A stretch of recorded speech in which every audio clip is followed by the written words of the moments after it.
Hello guys, welcome back to Air Beings. We're now on to the Djinn and the Genie.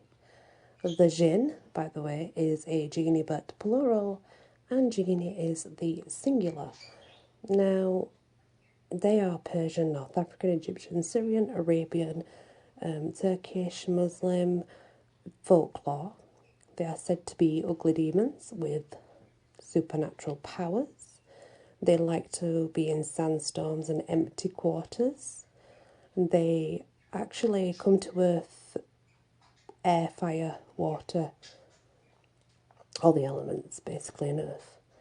There are 7 tribes and each tribe has a king. They can change form at will. Now, this king is said to be controlled by an angel, and they can all appear wherever they want, looking however they want.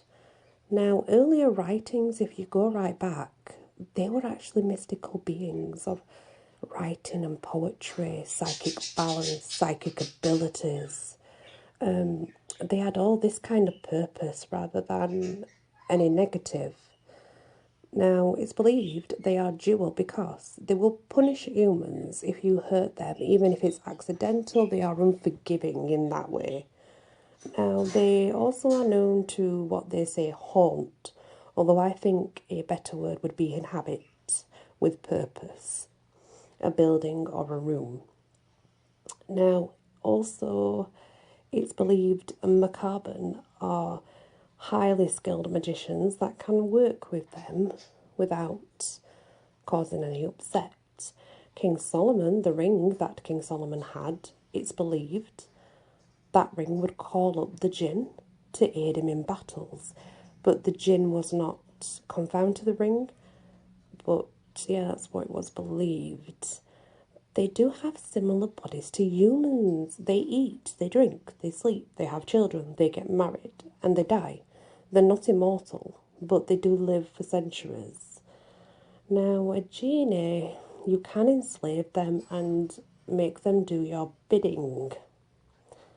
And it can be done by certain magicians, but I would never advise you to do that because all you have to do is treat one with respect.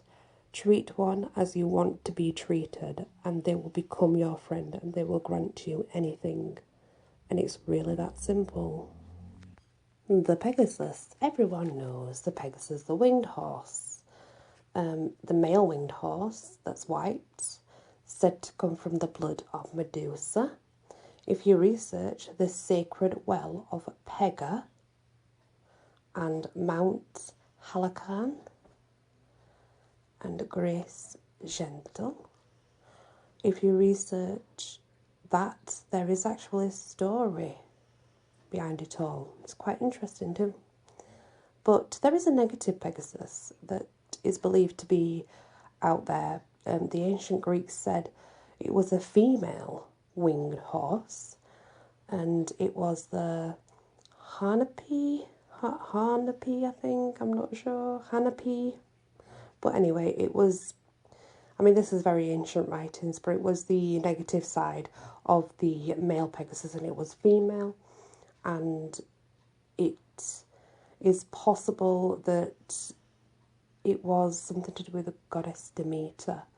Now, that's not, it's like myth, you know, it's like I say, none of this is really fact, it's just more, I would put it more in folk tales and mythological, things like that, to be fair. It is very good to call upon the Pegasus when you want to work anything to do with other worlds, anything that involves eloquence and writing and creativity, so poems, songs, singing, painting. It can create good from anything evil, bring positive from negative, and it can also aid you in astral travel, bringing you back to the plane safely. Pegasus is good to work with. Then we have the Sleipnir. The Sleipnir is a Norse Germanic 8-legged horse, believed to be grey, born from Loki, Loki was said to, this has something to do with Loki. Now, it's said, and this obviously is... See, I'm trying to remember and I'm thinking, well, I could say, but basically it rides through the underworld. It carries souls to the underworld. It's like their passage, their safe passage, if you understand what I mean. It's, in Old Norse, it's like slipper or sliding one. And apparently Odin actually did ride one with his army. That later became, obviously in later times such as ours, became leader of the Wild Hunt and the army. But if you go way back, the leader of the Wild Hunt was said to be Odin and his army that it was. But yeah, it's all about death and the underworld and the journey to the underworld. Now, the farmers feared them quite a lot back in the ancient times, and they would always leave, I think it was last sheath of grain, hoping that this would be okay for the wild hunter horses as they passed, and they would not bother them, so to speak. They would just pass by them rather than bother them. Now, in England now, it's Herne the Hunter, and believe it or not, Herne the Hunter is said to haunt Windsor Park, even today. Now, the magic you can connect to him for is connecting to the other realms, meeting your past loved ones to ask questions, get answers, being guided to your ancestors, and any underworld journey or any learning from your ancestors. Then we have the Sylphs and the Zephyrs. The Sylphs and the Zephyrs. If we go really back, there's not really much. I've not seen many sources from way back, I'll be honest, I haven't. The Sylphs are said to be beautiful females, and they ride on the wing with grace, because they ride in the wind. Now, when there's a storm, though, they become really wild and untamed and just make a lot of noise. And the Zephyrs are the males. They also control the winds and ride on the winds with the Sylphs, and they absolutely love this. They are very friendly. They are definitely frolic unless there's a storm, and then they're a little bit like a toddler that wants a sweet, is the best way to describe it. But you can call on any of them, really, for helping with direction help if you are lost along your way, to help move you forward in life, or any change that you wish to bring to your life. They will guide you along the right path, and they may even stick around for a while. They do that sometimes. Then we have the white eagle of Zeus. That was said, apparently, glowed, like the feathers glowed, and it communicated by telepathy. And if you were to see this, it was said you saw it because an important message was about to come.